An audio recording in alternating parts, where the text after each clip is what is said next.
तर नमस्कार मित्रांनो, मी विशाल आणि तुम्ही बघू शकता आम्ही आलेलो आहे आता इथं आमच्या प्लॉटवरती. तर इथं आम्हाला बनवायचं आहे आता पत्र्याचा शेड. कारण आमचं जे समतानगरमध्ये भोकरदनमध्ये समतानगरमध्ये आमचं जे घर होतं ते होतं अतिक्रमणच्या जाग्यावर, म्हणजे सरकारी जागेवर होतं ते घर. आणि तिथं पंचायत समितीची जागा होती ती.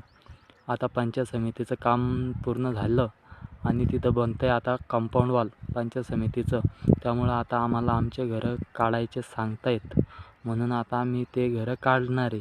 आणि या प्लॉटवर आता आपल्याला बनवायचं आहे पत्र्याचं शेड. तर त्यासाठी आम्ही आलेलो आहे प्लॉटवर आणि आमची मेहनत चालू आहे उन्हात आणत. तर तुम्ही बघू शकता ऊन खतरनाक ऊन पडलेलं आहे आणि आमचं इथं गवत काढणं चालू आहे. तर मित्रांनो, बघूयात आता आपण समोर पत्र्याचं शेड कसं बनतं.